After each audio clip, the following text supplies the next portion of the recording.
हज़रत सैयदना इब्राहीम खलीलुल्लाह अलैहिस्सलाम ने जो कुर्बानी की, अल्लाह ताला ने उसको ऐसा अजीम शर्फ अता फरमाया कि रहती दुनिया तक आपकी इस सुन्नत को अल्लाह ने कायम रखा। हज़रत इब्राहीम खलीलुल्लाह अलैहिस्सलाम की सुन्नत के क़ियाम के लिए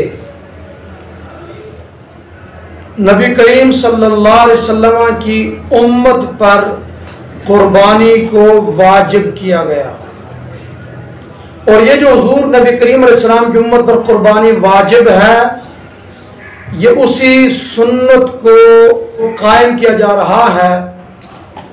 तो सुन्नत इब्राहीमी को कायम करने के लिए हुजूर की उम्मत पर जो कुर्बानी वाजिब हुई, तो ये वजूब चंद शराइत के साथ मशरूत है कि जिस शख्स के अंदर वो शराइत पाई जाएंगी उस पर सुन्नत इब्राहीमी को कायम करना वाजिब होगा। कुर्बानी का दिन 10, 11 और 12 ज़ुल्हज, ये 3 दिन हैं। 10 ज़ुल्हज्जा को सुबह सादिक तुलू होने से लेकर 12 ज़ुल्हज की मगरिब तक, इस वक्त के अंदर जिस लम्हे भी ये शराइत पाई जाएंगी तो कुर्बानी वाजिब होगी। नंबर 1, इन 3 दिनों के अंदर जो शख्स आजाद हो, गुलाम ना हो। नंबर 2, मुसलमान हो, गैर मुस्लिम ना हो। नंबर 3, मुकीम हो, गैर मुकीम ना हो। और मूसिर तवंगुर यानी साहिब निसाब हो, फकीर ना हो। तो इस शख्स पर जब ये सारी शर्तें यकजा होंगी तो कुर्बानी वाजिब होगी। हजरत इमाम आज़म अबू हनीफा रहमतुल्लाह अलैह के मजहब के मुताबिक आज़ाद होना ज़रूरी है, इसलिए कि गुलाम किसी शय का मालिक नहीं होता। और मुसलमान होना कुर्बानी के लिए, कुर्बानी के वाजिब होने के लिए ज़रूरी इसलिए है कि कुर्बानी इबादत है और इबादत का अहल मुसलमान होता है, काफिर नहीं होता। मुकीम इन 3 दिनों में चाहे शहर के अंदर हो या देहात के अंदर हो या किसी सहरा और जंगल में मुकीम हो, अपने वतन में हो, तो कुर्बानी वाजिब होगी। और अगर इन 3 दिनों में वो मुसाफिर है तो मुसाफिर पर कुर्बानी वाजिब नहीं है। लेकिन अगर मुसाफिर ने दौरान सफर कुर्बानी की तो कुर्बानी नफली तौर पर होगी, उसको अजर और सवाब मिलेगा। और इस बात पर दलील के दौरान सफर जो बंदा मुसाफिर है शरई तौर पर, उस पर कुर्बानी वाजिब क्यों नहीं? तो साहिब हिदायत ने इस मसले को जब बयान किया तो आपने फरमाया कि फकीर और मुसाफिर पर कुर्बानी वाजिब नहीं है। उस पर एक दलील ये बयान की कि हज़रत सैयदना सिद्दीक़ अकबर रज़ियल्लाहु अन्हु और सैयदना फारूक आज़म रज़ियल्लाहु ताला अन्हु, ये शेखैन करीमैन जब सफ़र में होते तो कुर्बानी नहीं करते थे, जिसका मतलब ये हुआ कि मुसाफिर पर कुर्बानी वाजिब नहीं। और हज़रत मौला कायनात अलीउल मुर्तज़ा रज़ियल्लाहु अन्हु इरशाद फरमाते हैं, लैसा अलल मुसाफिर जुमुअतुन वला उदहियतुन, कि मुसाफिर पर जुम्मा और कुर्बानी दोनों वाजिब नहीं हैं। तो जब वाजिब नहीं तो बतौर नफल अगर इन्होंने कर ली तो कुर्बानी हो जाएगी।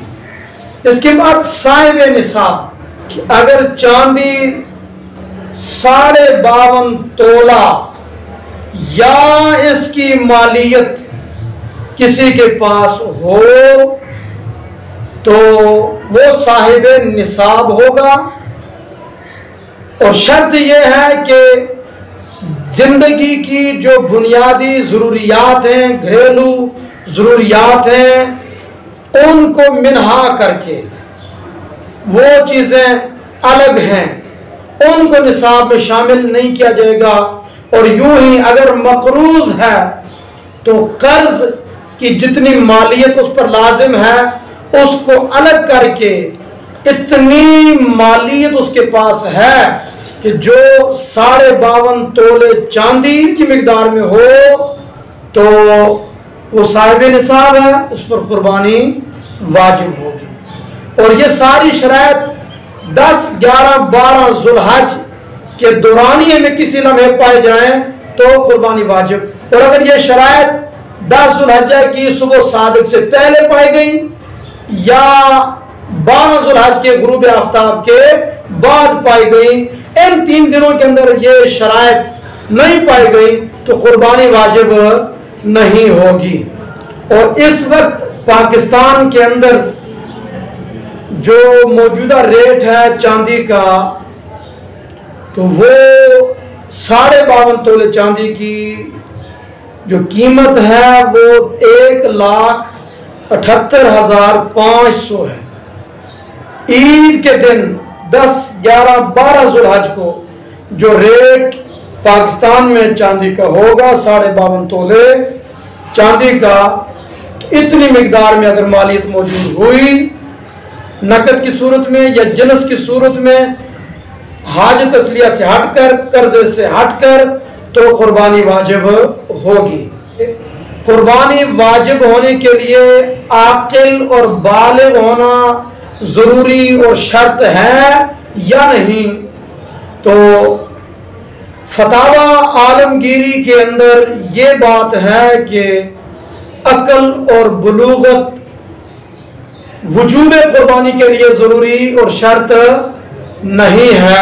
तो इसका मतलब यह है कि अगर नासमझ इंसान या नाबालिग बच्चा साहिब निसाब हो, बाकी सारी शराइत मौजूद है, वो आज़ाद है, मुकीम है, मुस्लिम है, तो उस पर कुर्बानी वाजिब होगी। इसका ये मतलब हुआ। जबकि दुर्र मुख्तार के अंदर ये बात है कि कुर्बानी वाजिब होने के लिए आकिल और बालिग होना ज़रूरी है। अगर आकिल और बालिग नहीं होगा तो फतावा शामी की रोशनी में कुर्बानी वाजिब नहीं होगी। अगर आकिल नहीं है, बालिग नहीं है, तो उस पर कुर्बानी वाजिब नहीं, अगरचे वो साहिब निसाब हो। तो आकिल और बालिग होना इनके यहाँ जरूरी। तो ये मसला मुख्तलफी है। तो जब मसला मुख्तलफी हो तो उसमें मुफ्ता भी कौल को तरजीह होती है। तो इस वक्त मुफ्तियान किराम का फतवा इस बात पर है कि अकल और बुलूगत कुर्बानी के वाजिब होने के लिए ज़रूरी है। अगर आकिल और बालिग ना हो बंदा तो उस पर कुर्बानी वाजिब नहीं होगी।